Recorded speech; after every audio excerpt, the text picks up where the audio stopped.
아멘.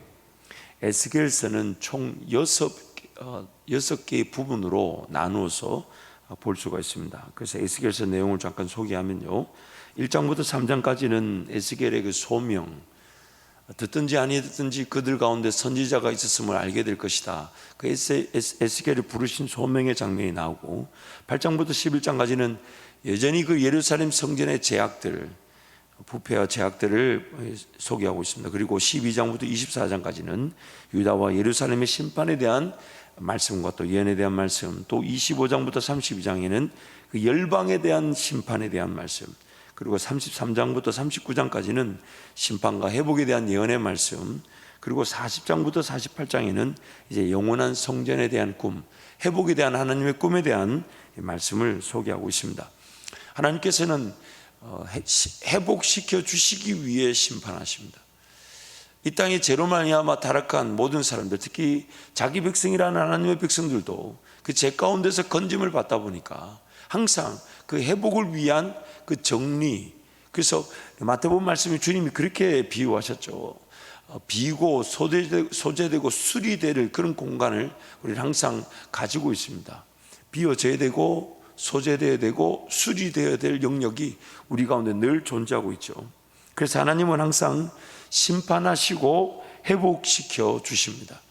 하나님은 그 모든 것들을 깨끗하고 정리시켜 주시고 그 가운데 새로운 성령의 역사들, 또는 하나님과의 동행의 역사들을 펼쳐나가기를 원하시는 것입니다. 그래서 호세아서 6장 1절에 3절 말씀 우리 함께 선포하겠습니다. 오라, 우리가 여호와께로 돌아가자. 여호와께서 우리를 찢으셨으나 도로 낫게 하실 것이요 우리를 치셨으나 싸매어 주실 것임이라. 여호와께서 이틀 후에 우리를 살리시며 셋째 날에 우리를 일으키시려니 우리가 그 앞에서 살리라. 그러므로 우리가 여호와를 알자. 힘써 여호와를 알자. 그의 나타나심은 새벽빛같이 어김없나니 비와 같이 땅을 적시는 늦은 비와 같이 우리에게 임하시리라 하니라. 우리를 찢으셨으나 낫게 하실 것이고 치셨으나 싸매어 주신다. 그래서 하나님의 백성들의 영적 상태는 마치 질병에 걸린 환자를 고쳐야만 하는 상태에 있습니다. 먼저 찢어야만 합니다. 먼저 찢어야만 합니다. 치료와 회복을 위해서 하나님이 찢으셔야만 합니다. 치셔야만 합니다. 죄인된 상태에서의 하나님과의 관계 중심의 삶을 시작한 것이 구원이기에 항상 치료가 우선돼야 할 부분이 존재하고 있습니다. 하나님의 백성들에게는 항상 치료가 우선돼야 될, 즉 찢으셔야 될 부분들이 늘 존재하고 있습니다. 이것을 사도 바울은 날마다 죽는다라고 고백한 것이며 예수님께서 자기를 부인해야 한다고 말씀하신 것입니다.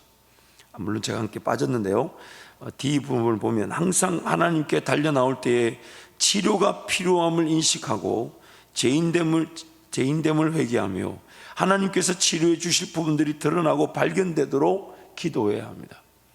그래서 히브리서 4장 말씀에 하나님의 말씀의 그 역사가 무엇이냐면, 하나님의 말씀은 좌우의 날쌘 검처럼 내리하여 혼과 영과 및 관절과 골수를 찔러 쪼개어 하나님 앞에 낱낱이 그 모든 걸 드러내신다. 그래서 지으신 것이 그 창조주 앞에 드러나지 않음이 없다. 하나님 말씀의 역사죠. 그렇기 때문에 우리가 말씀을 대할 때 하나님 은혜를 사모한다면 항상 내 안에 더럽고 추악한 것들, 감춰져 있으나 가만히 내버려 두면 그 골마 터져 얼마나 병이 되고 얼마나 나를 죽일지 모르는 그 질병들이 하나님 말씀을 통해 드러날 수 있도록 은혜를 구해야 됩니다. 뭔가 우리에게 복이 주어지고 뭔가 하나님의 인도하심이 나타나는 그 모든 것도 이 치료가 우선이에요. 찢으셔야 됩니다. 치셔야 합니다. 회복시켜 주셔야 합니다. 더러운 것들이 드러나야 합니다. 욕심과 정욕이 나타나야 합니다. 우리 안에 끊임없는 그런 죄성들, 타락한 본성의 그 지배의 그런 모습들이 반드시, 죄송한 얘기지만은 안타까운 얘기지만 천국 가는 그날까지 치고 드러내는 일이 계속됩니다. 날마다 나는 죽을 수 있습니다. 날마다 나는 부인되어질 수가 있어요. 그래서 하나님의 말씀의 역사는 항상 우리의 그런 더러운 것들을 드러내시는 역사입니다. 찢으시고 치십니다. 그래서 우리가 예배의 자리에 나올 때마다, 하나님 말씀을 대할 때마다, 하나님 오늘 또 나를 더러운 부분들을 드러내어 주십시오. 나를 치시되 회복시켜 주시는 하나님 은혜. 그래서 그 말씀을 대할 때마다 오히려 우리는 그 말씀 물론 위로도 받고 격려도 받지만 더 큰 은혜는 뭐냐면 나의 그 더러운 것들이 발견되게 하셔서 정말 그 피가 낭자하게 흐르는 마음으로 하나님 말씀에 낱낱이 갈갈이 찢어지는 마음으로 하나님 은혜를 구할 때가 우리는 최고의 은혜를 누리는 것입니다. 뭔가 꿈을 보고 비전을 보고 물론 그런 일도 분명히 있습니다. 그러나 말씀의 궁극적인 역사는 뭐냐면 우리를 깨끗하게 하시기 위해서 더러운 부분들을 드러내 주실 때에 마치 그 칼로 난도질 당한 것처럼 내 심령, 내 배부가 드러나는 게 진정한 은혜입니다. 진정한 은혜입니다. 그런 정리정돈, 비우고 소지하고 수리하는 은혜가 없다면 채워진 은혜가 존재할 수가 없습니다. 우리는 그릇이라 그랬잖아요. 더러워져 있는 것들이 깨끗하게 비워져 있지 않으면 새 것이 담겨질 수가 없습니다. 그래서 구약 이스라엘 백성들이 인식하지 못했던 문제가 바로 이 부분이었습니다. 우리의 죄인된 상태로 인해 항상 하나님과 연결되어져 관계 중심의 삶을 살아야만 합니다. 어려움과 문제 등의 위기 상황에만 하나님을 찾고 구하는 것도 문제지만 위기 상황조차 하나님을 의지하지 않으므로 더 심각한 위기 상황에 빠지게 되었던 것들이 바로 이스라엘 백성들, 그들의 문제였던 것이죠. 그래서 오늘 우리가 구약 이스라엘 백성들의 그 모습을 보면서 철저하게 인식해야 될 게 뭐냐면 우리는 항상 하나님께서 찢어주시는 은혜, 나를 치셔서 더러운 것들이, 악한 것들이, 문제들이, 욕심들이, 정욕들이 드러나게 하시는, 그래서 말씀을 통해 나 자신을 발견할 때마다 하나님 이 죄인을 용서하여 주시고 하나님 살려주십시오, 회복시켜 주십시오. 그때 그 진정한 싸매어 주시고 치료해 주시는 하나님 은혜를 누리게 되는 것입니다. 그게 바로 말씀을 통한 회복의 은혜가 되는 것이죠. 그래서 하나님은 그러한 회복의 은혜를 주시는데 그 회복의 은혜가 지금 40장에서 48장 에스겔서 이 마지막 부분에 영원히 거하실 성전으로 지금 우리에게 꿈으로 보여주고 계십니다. 그래서 에스겔서 37장 24절부터 28절인데 우리 세 번역으로 한번 선포하도록 하겠습니다. 내 종 다윗이 그들을 다스리는 왕이 되어 그들 모두를 거느리는 한 목자가 될 것이다. 그들은 내 규례를 지키며 살고 내 율례를 지켜 실천할 것이다. 그때에는 내가 내 종 야곱에게 준 땅, 곧 그들의 조상이 살던 땅에서 그들이 살게 될 것이다. 그 땅에서 그들과 그 자자손손이 영원히 거기에서 살 것이며 내 종 다윗이 그들의 영원한 왕이 될 것이다. 내가 그들과 평화의 언약을 세워서 영원한 언약을 삼을 것이다. 내가 그들을 튼튼히 세우며 번성하게 하며 내 성소를 그들 가운데 세워서 영원히 이어지게 하겠다. 내가 살 집이 그들 가운데 있을 것이며 나는 그들의 하나님이 되고 그들은 내 백성이 될 것이다. 내 성소가 영원히 그들 한가운데 있을 그때에야 비로소 세계 만민이 내가 이스라엘을 거룩하게 하는 주인인 줄을 알 것이다. 하나님께서 지금 이스라엘 백성들의 제약에도 불구하고 그들 가운데서 회복의 역사를 이루시는 그 꿈에 대해서 얘기하실 때 영원한 성전에 대한 꿈을 꾸셨습니다. 그들 가운데 한 성전을 만들고 영원히 그들 가운데 거할 것이다. 하나님께서 자기 백성들을 위해 영원히 거하실 성전에 대해 꿈을 꾸시면서 새로운 성전, 새로운 법, 새로운 땅으로 나누어서 말씀하고 계십니다.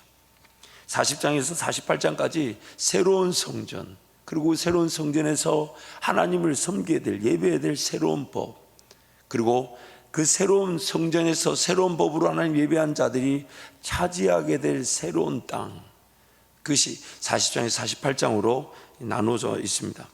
하나님과의 관계가 회복된 백성들은 하나님을 예배할 수 있습니다. 제사법, 섬기는 이들의 예법, 아침 제사, 안식일, 월삭 등의 절기에 따른 예법 등 하나님을 예배할 수 있는 구체적인 법들을 하나님 지금 제시하고 계십니다. 하나님께서 찾아와 주셨기에 하나님의 백성들은 예배할 수 있으며 그 백성들의 예배가 그들의 삶을 하나님께 드릴 산 제사로 구별되는 것입니다. 예배, 즉 하나님과의 관계 중심의 삶이 그들의 삶을 지켜주는 것입니다. 예배를 드릴 수 있도록 하나님이 은혜를 주셔서 그 백성들이 예배를 드렸더니 그들이 드린 예배가 그들을 지켜준다는 겁니다. 그래서 하나님이 그들 가운데 임하신 것은 그들이 하나님을 예배할 수 있게 된 시작, 그 은혜가 되는 것이죠. 하나님의 성전이 회복되고 성전에서의 예배가 회복되고, 또한 하나님께서 자기 백성들의 지경, 즉 하나님과 동행하며 나라를 세워갈 지경을 회복시켜 주시는 겁니다.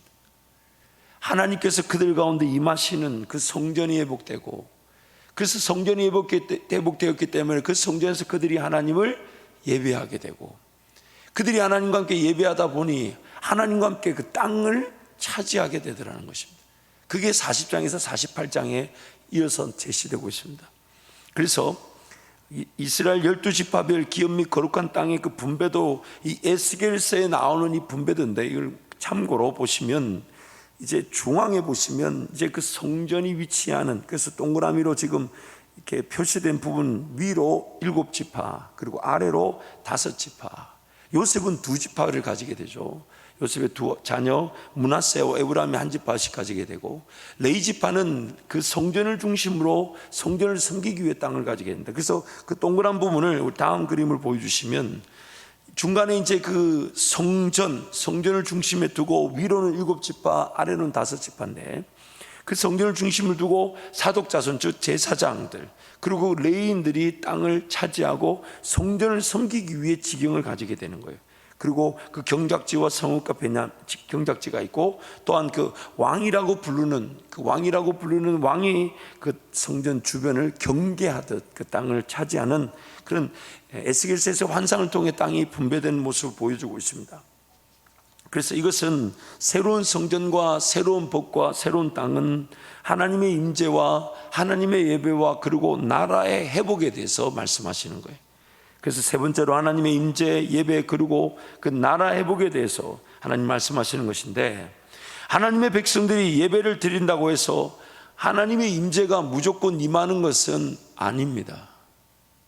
지금 제가 이 말씀을 나누는 이유가 뭐냐면, 분명히 그 순서가 있다는 거예요. 하나님의 임재가 회복되어져야 하나님의 백성들이 하나님을 예배할 수가 있습니다. 하나님께서 자기 백성들과 영원히 거하시기 위해서 성전의 회복이 우선되어 하나님께서 그들 가운데 임재하실 때에 하나님의 백성들은 하나님을 진정으로 예배할 수 있습니다. 그래서 예배하는 자들을 찾으신다, 예수님 말씀하시면서 그 예배하는 자들이 신령과 진정이라 할 때, 그 신령과 진정이 뭐냐면 Spirit and Truth, 영과 진리의 말씀으로 예배할 수 있다. 하나님의 임재가 없이는 예배가 될 수 없다는 것이죠. 그래서 하나님의 임재와 예배를 통해 하나님의 성전, 즉 하나님의 백성들의 하나님과의 관계가 회복되어진 성전에서 생명을 살리는 생수의 강의 역사가 흘러넘치는 것입니다. 그래서 그 하나님의 임재가 있는 그 성소에서부터 생수의 강이 문지방으로 흘러나와 동편 문으로 흘러나가서 그것이 발목과 무릎과 허리, 온몸을 잠그는 강의 역사로 나타나게 되더라는 것입니다. 하나님의 임재로 자기 백성들의 예배 회복이 일어나게 되고, 그 백성들의 땅이 회복되고, 더 나아가 죽었던 땅과 바다들이 회복되어지는 것입니다. 하나님의 임재가 있는 그곳에서부터 성전이, 그리고 그 성전에서 하나님의 백성들이 예배할 수 있게 되고, 그리고 그 성전에서 동편으로 흘러나간 그 강물이 닿는 모든 곳들마다 살아나는 생수의 강, 생명의 강의 역사로 나타나게 된다는 것입니다. 하나님과의 관계 중심의 삶이 우선이 되어야 하는 이유는 하나님의 임재가 없는 예배, 하나님의 임재가 없는 땅의 회복을 위한 시도가 무의미하기 때문입니다. 하나님과의 관계 중심이 중요한 이유가 뭐냐면, 자칫 잘못하면 하나님의 임재가 없는데 예배를 드리고 있고, 하나님의 임재가 없는데 뭔가 하나님 나라를 위해 살고자 하는 시도가 무의미해질 수 있다는 거예요. 그러다 보니까 예배를 드린다고 하는데도 여전히 마음의 상태나 치료, 회복이 일어나지 않고, 예배를 드린다는 공동체 안에서 여전히 다툼이 있고 싸움이 있을 수가 있고, 예배를 드린다는 그 공동체 안에 여전히 정치적인 인간적인 판단과 생각들이 난무할 수가 있습니다. 더군다나 사역을 한다고 하는데 그 사역하는 자리에서 다툼이 막 일어나죠. 사역을 한다고 하는데 하나님이 일어나지 않아요. 뭔가 하나님 나라를 위해 살고자 한다는데 예배가 살아나지 않고 기도가 살아나지 않아요. 하나님의 임재가 없는데도 그 예배와 뭔가 사역을 한다는 그 자체가 오히려 지치게 만들고 쓰러지게 만들고 더욱 위험에 치닫게 만드는 것입니다. 이스라엘 백성들의 위기 역시 하나님께 우선순위를 두지 않은 예배, 하나님의 임재가 없는 예배. 그래서 말라기서 1장 10절 말씀 우리 함께 선포하겠습니다. 만군의 여호와가 이르노라 너희가 내 제단 위에 헛되이 불사르지 못하게 하기 위하여 너희 중에 성전문을 닫을 자가 있었으면 좋겠도다. 내가 너희를 기뻐하지 아니하며 너희가 손으로 드리는 것을 받지도 아니하리라. 지금 말라기에서 지금 이스라엘 백성들의 문제가 뭐냐면, 이 말라기는 이미 포로 생활 이후에 자기 땅으로 돌아온 그 백성들을 얘기하는 것입니다. 근데 자기 땅으로 돌아온 그 백성들의 문제가 뭐냐면, 자기네들이 그냥 예배를 드린다 하지만 하나님의 마음은 그 예배를 받고 싶지 않다는 거예요. 성전문을 닫고 싶다는 거예요. 뭐가 문제냐면 하나님의 임재가 없는 예배. 그럼 그 하나님의 임재가 없는 예배는 뭐냐면 이런 것입니다. 하나님의 임재를 최고의 우선순위로 둔다는 것은 삶의 중심을 하나님과의 관계에 두고 관계에서부터 모든 것들이 결정 선택되는 것을 뜻합니다. 그래서 하나님을 삶의 주인으로 모시고 살아가는 삶의 예배를 하나님께서 기뻐하시고 하나님께서 그의 삶에서 생수의 강의 역사를 일으켜 주시는데, 하나님의 임재가 없는 예배는 다름 아닌 자기가 드리고 싶을 때, 할 수 있을 때, 하고 싶을 때 할 수 있는 곳으로 드리는 예배. 좀 더 깊게 들어가 볼게요. 삶의 하나님이 주인이 아니에요. 모든 순간에 하나님은 어떻게 생각하실까? 하나님은 어떻게 결정하기를 원하실까? 하나님 앞에 철저히 엎드려 기도하고 인내하며 하나님을 바라고 하나님을 소원하며 삶의 모든 시작이 하나님께로부터 되고, 또한 그 시작되어진 것이 하나님의 능력으로 감당되어지며 또한 하나님 은혜로 그 열매를 맛보게 되는 것인데, 그래서 그 드려지는 예배는 하나님과의 관계가 확인되는 예배죠. 하나님은 내 삶의 주인이시라는 겁니다. 내 삶의 주인이시라는 거예요. 오늘 우리의 예배를 한번 살펴봐야 합니다. 예배에 대한 기대가 없거나 또한 예배를 드리고자 하는 구별됨이 없거나, 주일의 예배가 한낱 종교행위, 안 드리면 지옥 갈 것 같고, 왠지 주일날 예배 안 드리면 뭔가 삶이 안 될 것 같고, 만약 그렇다면 여러분, 그래서 하나님의 임재를 맛보지 못한 예배일 수 있습니다. 하나님의 임재가 없는 예배의 수준일 수 있습니다. 삶 전체가 그 하나님을 만나고자 하는 열망으로 가득한가? 삶 전체가 내가 정말 하나님을 만나지 않으면 내 삶이 아무런 의미가 없다라는 그 간절함이 가득한가? 정말 마음과 정성과 뜻과 힘과 목숨을 다해 내 하나님을 만나고자 하는 뜨거운 마음이 있는가? 그래서 하나님을 만나지 못한 것에 대한 안타까움이 있고, 하나님을 만나지 못한 것에 대한 두려움이 있고, 하나님 그분을 절실히 느끼고 싶은데 안 느껴져서 통곡하며 기도함이 있는가? 그런 게 없는데 사라지면서 예배를 드린다면, 물론 하나님의 그런 은혜 가운데 만날 때도 있겠고요, 또 만나지 못할 때도 있겠죠. 그러나 늘 우리한테 이런 기준이 있어야 돼. 두려움이 있어야 되지 않겠습니까? 내가 예배를 드리는 것이 하나님의 임재와 관계없는 예배라면 어떻게 할 것인가? 나는 실컷 제사를 드렸는데 그 제사가 가인의 제사라면 어떻게 할 것인가? 나는 하나님께 예배를 드렸는데 하나님은 제발 저 예배 좀 누가 막아달라고 하는 예배라면 어떻게 할 것인가? 내 삶에 정말 그 하나님의 임재에 대한 사모함이 있는 예배인가? 내 삶의 최고 우선순위는, 제일 답답하고 제일 두려운 것은 하나님을 만나고 싶은 것에 대한 답답함과 두려움인가?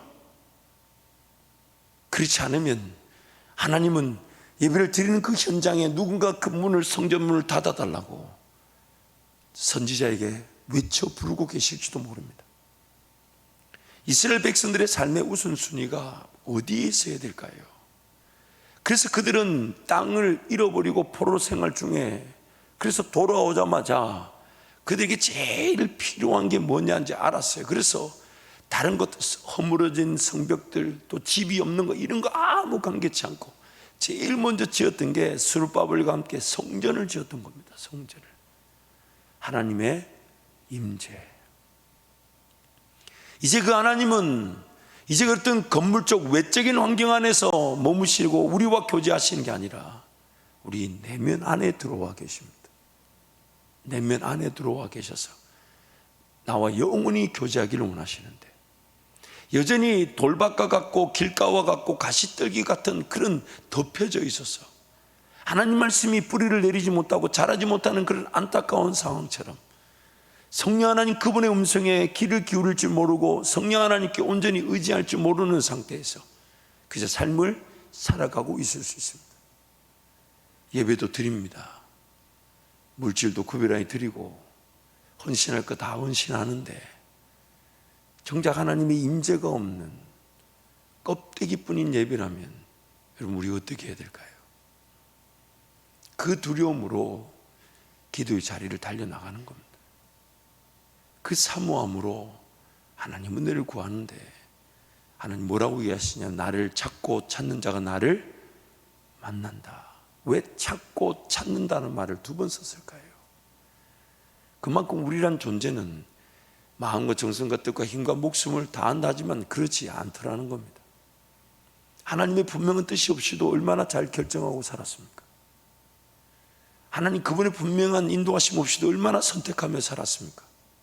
당장이 좀 좋아 보이고 당장이 좀 괜찮아 보이고 또한 세상 모든 방식들도 다 그렇게 가니까 얼마나 그것조차 마치 하나님의 복인 양 예배가 더 소홀히 되고 기도가 더 어려워질 수 있고 하나님을 더 섬기는 일이 더 소홀히 될 수 있는 그런 것들은 다 감수하고 그저 어떻게든 지금 좀 헤쳐나가고 복이 되고 여유가 생기고 뭔가 내가 좀 더 삶을 살아갈 그런 안정이 있다면 하나님과 예배 중심, 기도 중심, 말씀 중심, 교회 중심, 섬김과 수고, 희생의 그런 기회들을 늘 저버리고 그렇게 따라간다는 거예요. 그러면서 예배를 드립니다.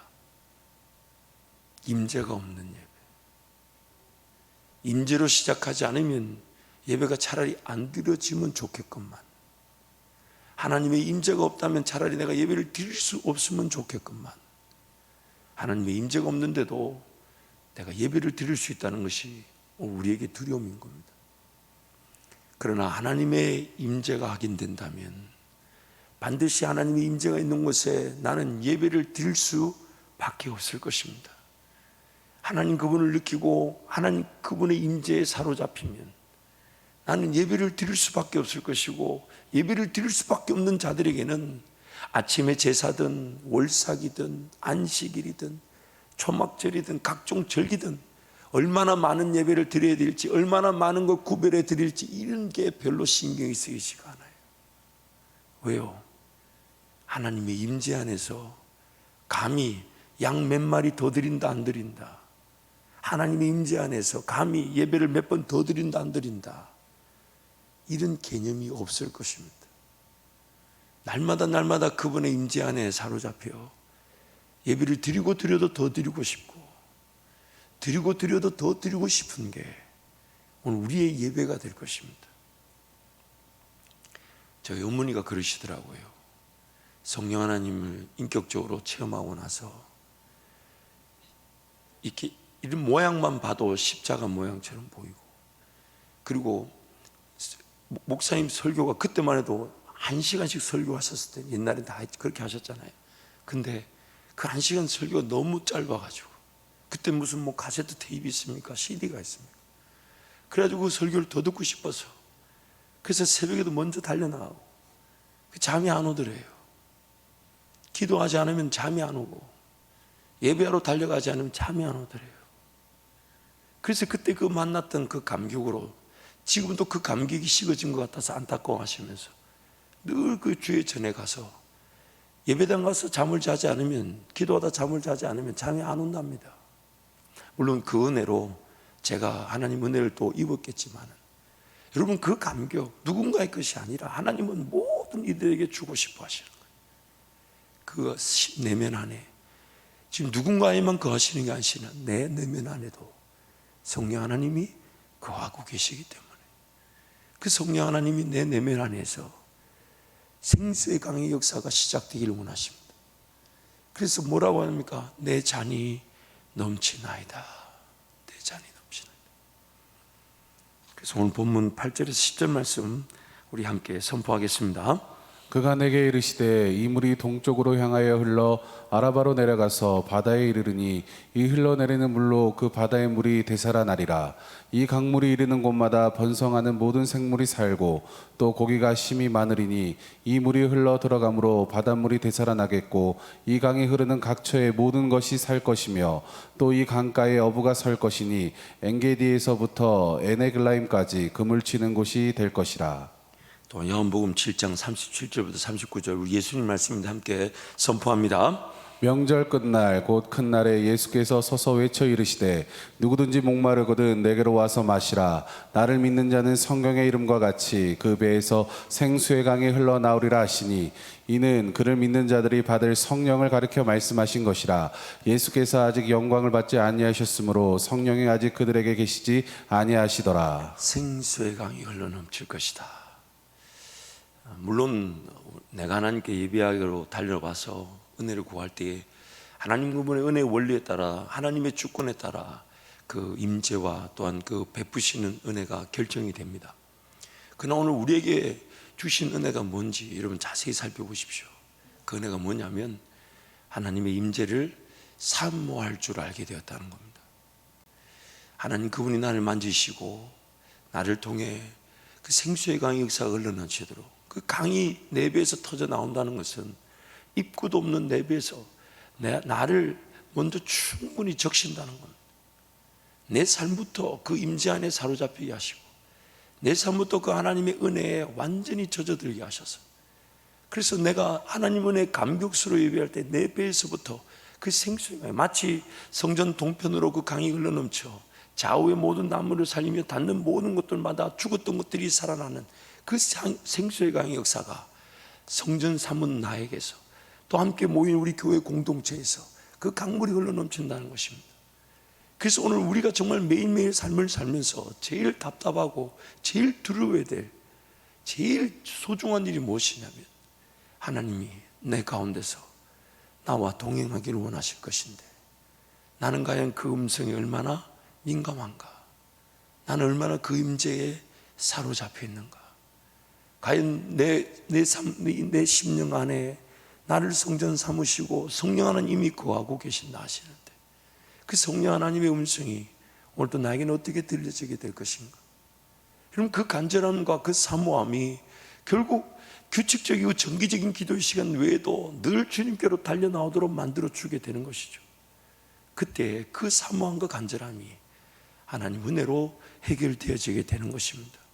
어느 순간 그 하나님이 임재면 충분한데 하나님이 임재면 충분한데 그러면 나의 그런 예배가 살아날 뿐만 아니라 내 삶 가운데 하나님께 드려도 더 드리고 싶은 예배와 내 모든 헌신들 그것이 자연스럽게 일어나게 될 것인데 근데 그런 것들이 자연스럽게 일어나지 않고 뭔가 율법적인 것 같고 뭔가 내가 정말 안 하면 지옥 가고 안 하면 내가 하나님과 관계가 끊어질 것 같은 그런 두려움 뭔가 안 하면 복을 받지 못할 것 같은 그런 수준에 머물러 있다면 마지못해 드리는 수준이라면 당연히 그 임재를 맛보지 못하는 것은 지극히 당연한 거 아닐까요? 지극히 당연한 거 아닐까요? 내 마음과 정성과 뜻과 힘과 목숨을 다할 기회인데 그 목숨과 힘을 다하지 않으면서 뭔가 은혜를 누리겠다는 것은 내 욕심 아닐까요? 그러면서 삶을 살 것도 삽니다. 그 하나님의 임재를 제일 소중하게 여기지 못한 채 그 답답함이 없는 채 살 걸 살아갑니다. 그러면서 은혜를 바라고 또 복을 바랍니다. 그러다 보니까 어느 순간 내 삶에 성령 하나님 그분을 굳이 인정하지 않아도 사라지는 삶으로 변질되어져 있습니다. 굳이 하나님 앞에 끝까지 인내하며 그분의 뜻과 그분의 인도하심을 확인하거나 믿어보지 못한 채 그저 확률적인 게임으로 이게 좀 더 나을지 이게 좀 더 나을지 그저 선택하면서 삽니다. 그러다가 쓰러지고 넘어져야만이 그러다가 아픔과 어려움을 겪어야만이 일이 안 돼야만이 하나님께 달려나와 간절해지는 그런 우리의 수준들 아니 그런 위기를 당했는데도 간절하지 못할 수준에도 있더라는 겁니다. 그렇게 견고하고 그렇게 달려오라는데도 위기를 위기로 모르는 신앙이 있을 수도 있더라는 거예요. 그게 이스라엘 백성들의 얘기고 그 얘기를 우리에게 전하시면서 우리의 타락이 우리의 죄인됨이 그만큼 안타까운 상황을 만들어낸다는 거예요. 그러면서 삶을 그냥 꾸역꾸역 살아갑니다. 정말 하나님이 나와 함께 하시는지, 정말 이 일을 허락하셨는지, 정말 내가 이렇게 살아도 되는 건지, 정말 그냥 감당해야 되니까, 왜요? 이거라도 감당해야 헌금이라도 하고 선교라도 하고 교회라도 칠 거라고 그렇게 잘못 생각하고 살았지 않았냐 말이에요. 오늘 저와 여러분의 삶의 우선순위는 분명합니다. 하나님의 임재, 하나님 그분이 나를 만져주시고, 하나님 그분이 나를 이끌어 가시고, 하나님 그분이 나에게 음성을 주시며, 그리고 이 말씀의 자리, 기도의 자리, 예배 자리가 내가 드리지 않으면 안 될 만큼의 뜨거운 간절한 것, 사모함의 자리. 정말 하나님 인재를 맛보지 않으면 단 하루도 살고 싶지 않아. 새벽을 깨울 수밖에 없고, 하나님의 전에 달려나오고 또 달려나올 수밖에 없는 그런 뜨거움, 이 은혜가, 이 사모함이, 이 갈급함이 저와 여러분에게 풍성하게 임하기를 축복합니다. 다른 어떤 사모함보다 하나님의 임재를 사모하는 뜨거움이 우리의 전부가 되기를 축복합니다. 이 시간 통수로 같이 한번 기도하겠습니다.